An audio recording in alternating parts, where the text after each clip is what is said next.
So guys, मैं already अपनी Hyundai Accent की रबर गैस्केट को 2 बार चेंज करा चुका हूँ, बट उसके बाद भी इसके अंदर ऑयल लीकेज इशू जो है वो प्रॉपरली स्टॉप नहीं हुआ है। आप यहाँ देख सकते हो, यहाँ पे अभी भी हल्का हल्का ऑयल लीक हो रहा है। और ऐसा भी नहीं है कि मैंने इसके अंदर लोकल गैस्केट डलवाई हो, मैंने इसके अंदर ओरिजिनल Hyundai की गैस्केट डलवाई थी। तो भाई जो इसके अंदर इशू है ना वो कुछ और ही है, गैस्केट का इशू नहीं है, क्योंकि गैस्केट इतनी जल्दी फेल नहीं होती। सो अगर आपकी कार के अंदर भी ऐसे ऑयल लीकेज इशूज़ है ना, तो आप ये वीडियो पूरी देखना, हो सकता है वीडियो आपके लिए काफ़ी हेल्पफुल रहे। So hey everyone, welcome back to the channel guys, this is Mayank. So guys, अगर आपकी कार के अंदर भी ऐसे ऑयल लीकेज इशूज़ है ना, तो भाई हो सकता है कि आपकी गैस्केट बिल्कुल ओके हो, जो इशू हो वो आपके पीसी वाल्व के अंदर हो। अब एक्चुअली जब ये कार नई ली थी ना मैंने, तो जिसकी जो ओरिजिनल गैस्केट थी ना वो चली अप्रॉक्स 70,000 किलोमीटर्स के आसपास। उसके बाद जो इसकी गैस्केट है ना वो लीक हो गई थी, तो यहाँ पे ऑयल आना चालू हो गया था और बहुत ज़्यादा ऑयल आ जाता था यहाँ पे।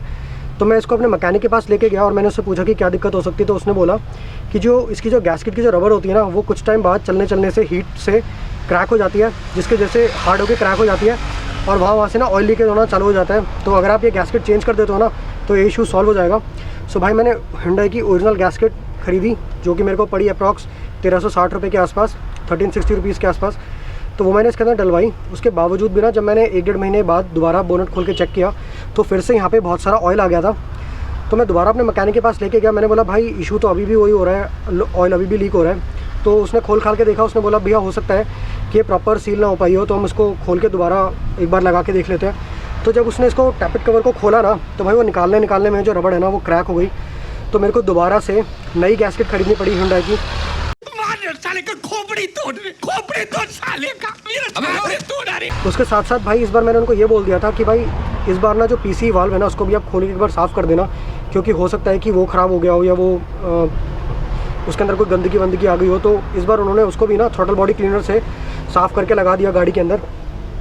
इस बार जो मैंने एक चीज़ नोटिस करी ना, अब जैसे आप यहाँ देख सकते हो यहाँ पे ना ऑयल अभी भी आ रहा है, बट उतना नहीं आ रहा जितना पहले आ रहा था। एक्चुअली पहले इतना ज़्यादा ऑयल आ जाता था कि ना इसकी जो स्पार्क प्लग जो वेल्स है ना उसके अंदर ऑयल चला जाता था, तो मिसिंग की प्रॉब्लम काफ़ी बढ़ गई थी। अभी भी ऑयल हल्का हल्का लीक हो रहा है। तो इस रिगार्डिंग ना फिर मैंने ब्राउज़र पे थोड़ा बहुत सर्च किया कि क्या इशू हो सकता है। तो वहाँ जाके मुझे पता चला कि कार के अंदर ना पीसी वाल्व लगा आता है। जब आपका पीसी वाल्व ख़राब हो जाता है ना, तो उसकी वजह से भी जो आपका ये जो ऑयल लीकेज इशूज़ है ना ये आपकी कार के अंदर आते हैं। तो फिर मैंने खुद ही मैकेनिक बन गया मैं, और मैंने खुद ही अपना पीसी वाल्व खोल लिया। क्या बात है सर, क्या बात है सर, क्या बात, ये बात है। मेरे को एक ट्रिक पता चली थी ऑनलाइन कि आप उसको घर पे रह के कैसे चेक कर सकते हो पीसी वाल्व को कि ख़राब है कि ठीक है। तो जब मैंने उस ट्रिक से उसको चेक किया ना, तो मुझे पता चला कि मेरा जो वाल्व है ना पीसी वाल्व वो ही एक्चुअली ख़राब था। तो एक्चुअली जो पीसी वाल्व होता है ना यार, उसकी जो लाइफ होती है ना वो अराउंड 1 लाख किलोमीटर के आसपास चल जाता है पेट्रोल कार्स में। पर यार अपनी जो कार है ना वो CNG है। जिन लोगों को नहीं पता मैं बता देता हूँ कि अपनी जो कार है ना ये कंपनी फिटेड CNG है। तो CNG जो होती है ना वो एक स्लो बर्निंग फ्यूल होता है। काफ़ी हाई टेम्परेचर पे जाके जो CNG होती है ना वो बर्न होती है। उस वजह से मुझे ये लग रहा है कि जो कार के अंदर जो गैस का प्रेशर है ना वो काफ़ी बढ़ गया होगा, और जिसके जैसे जो इसका पीसी वाल्व है उसके अंदर प्रेशर ज़्यादा पड़ा होगा, जिसकी वजह से वो जल्दी ख़राब हो गया। एक्चुअली पीसी वाल्व जो होता है ना उसका काम क्या होता है, मैं आपको काम समझा देता हूँ। तो जैसे अपनी जो कार होती है ना जब वो रन करती है ना, जब उसका इंजन रन होता है तो उसके हीट की वजह से ना उसके अंदर गैसेस डेवलप हो जाती हैं, और ये जो गैसेस होती है ना एक टाइम के बाद जो उनका प्रेशर होता है ना काफ़ी बढ़ जाता है कार के अंदर। तो इसके अंदर एक पीसी वाल्व लगा होता है जिसके अंदर एक स्प्रिंग और एक पिन होती है।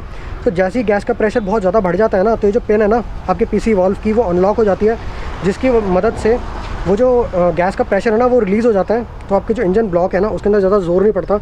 अब भाई आप खुद ही गैस करो, जब वो जो आपका पीसी वाल्व है वो ब्लॉक हो चुका होगा और वो पिन ओपन नहीं होगी, तो जो गैस का प्रेशर है ना वो आपके इंजन ब्लॉक के अंदर काफ़ी बढ़ जाएगा, जिसकी वजह से ना अब कहीं ना कहीं से तो वो गैस को प्रेशर अपना रिलीज़ करना ही है। तो जो आपकी गैस्केट है ना उसी को ही कहीं ना कहीं से ये फाड़ के गैस प्रेशर रिलीज़ होता है, और जब आपका गैस्केट फट जाएगी तो ऑफकोर्स ही बात है कि ऑयल भी लीक होना चालू हो जाएगा उसमें से। तो कभी कभार ऐसा होता है भाई कि हो सकता है कि आपका गैस्केट बिल्कुल ओके हो, बट आपका वाल्व ख़राब हो गया हो, जिसकी वजह से आपकी जो गैस्केट है ना वो लीक कर रही हो। तो मैं तो ये रिकमेंड करता हूँ कि आप जब भी अपनी गैस्केट आपको यहाँ लीकेज दिखे ना, तो आप हमेशा अपनी गैस्केट के साथ साथ अपना PCV वाल्व भी चेंज कर दो। ज़्यादा महंगी आइटम नहीं है ये, 321 रुपये का मैंने लिया है Hyundai का जेन्युइन PCV वाल्व, और इतनी जल्दी ख़राब भी नहीं होता ये। तो एक बार जब भी आप अपनी गैस्केट को चेंज कर रहे हो ना, तो उसके साथ साथ PCV वाल्व भी चेंज कर लेना, ज़्यादा बेटर ऑप्शन रहेगा। अब एक्चुअली ना ये जो पीसी वाल्व होता है ना ये 2 पोजीशन पे जाके ख़राब हो सकता है, या तो ओपन पे या फिर क्लोज पोजीशन पे। अगर आपका जो पीसी वाल्व है ना वो क्लोज पोजीशन पे जाके स्टक हुआ है और ख़राब हुआ है, तो उससे क्या होगा, वही सेम चीज़ आपके जो इंजन ब्लॉक है उसके अंदर जो गैस का जो प्रेशर है वो काफ़ी बढ़ जाएगा और उसके जैसे आपकी जो सील व्हील है ना वो लीक होगी कहीं ना कहीं से और फिर ऑयल लीक चालू हो जाएगा।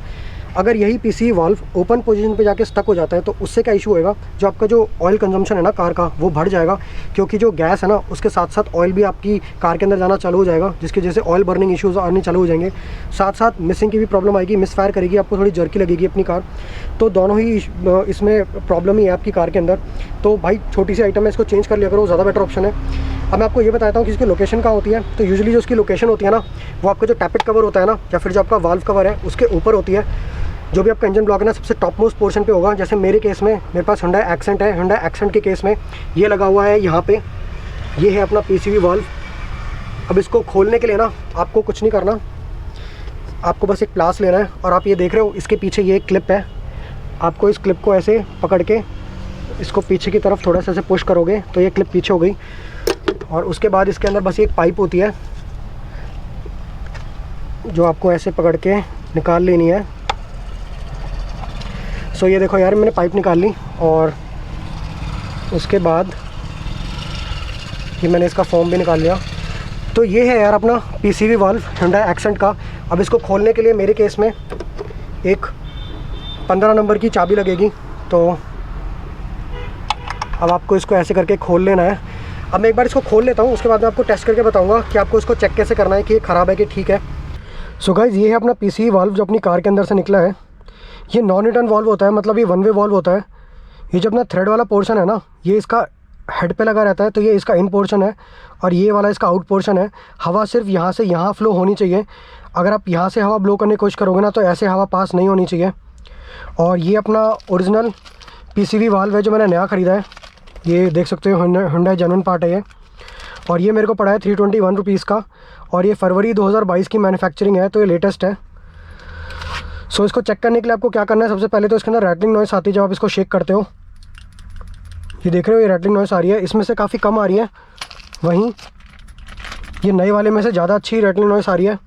इसका मतलब कुछ ना कुछ तो गड़बड़ है इसमें। सेकेंडली आपको ना एक बैलून ले लेना है, तो बैलून से चेक करने वाले हैं इसको। ये सब क्या देखना पड़ रहा है। अब बैलून से चेक करने के लिए आपको क्या करना है, इसके आउट वाले की तरफ आपको अपना बैलून लगा लेना है।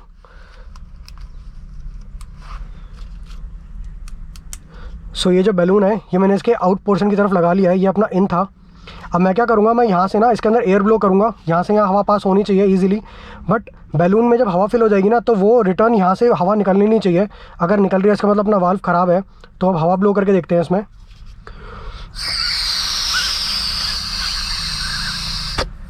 सो गाइस मैंने इसके अंदर हवा ब्लो करके देख लिया है और अब मैं अपनी उंगली हटा के देखता हूँ कि हवा पास हो रही है कि नहीं।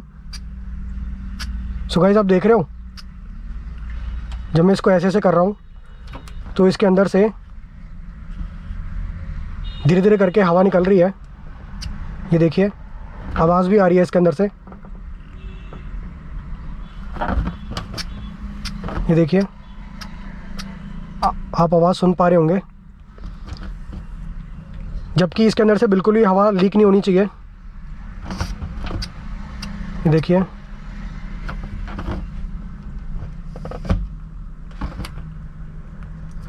सो इसके अंदर से गाइस हवा लीक हो रही है, जबकि बिल्कुल भी हवा लीक नहीं होनी चाहिए। ये देखिए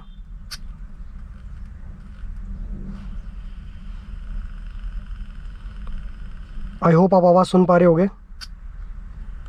सो ये वाल्व ख़राब है। अब यही चीज़ हम नए वाले वाल्व में करके देखते हैं। सो ये नया वाला वाल्व है अपना। अब मैं इसके आउट पोर्शन पे बैलून लगा के देखता हूँ कि क्या इसके अंदर से भी हवा लीक हो रही है क्या।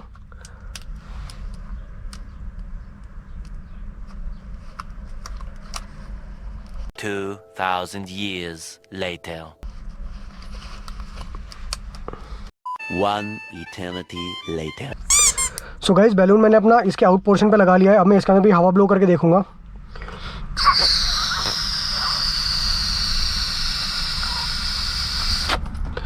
सो गाइस मैंने इसके अंदर हवा ब्लो कर लिया है और अब आप देखिए कोई आवाज़ नहीं आ रही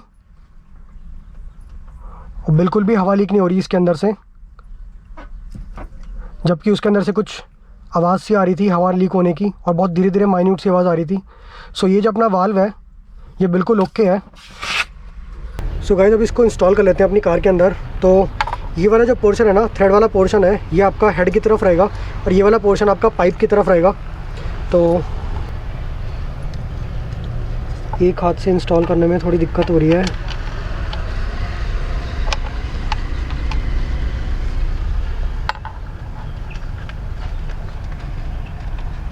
अब मेरे केस में तो ये मेटल का है पीसीई वाल्व, बट कुछ कार्स में ना ये प्लास्टिक का आता है, तो आप इसको ज़्यादा टाइट मत कर देना, कभी ऐसा ना हो कि आपका पीसीई वाल्व टूट जाए।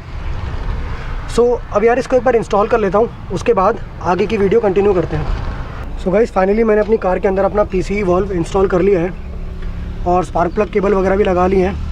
एक हाथ से काफ़ी मुश्किल था, तो इसलिए फिर मेरे को कैमरे को रखना पड़ा, मैं आपको प्रोसेस नहीं दिखा पाया। अब एक बार अपनी कार को स्टार्ट करके देख लेते हैं।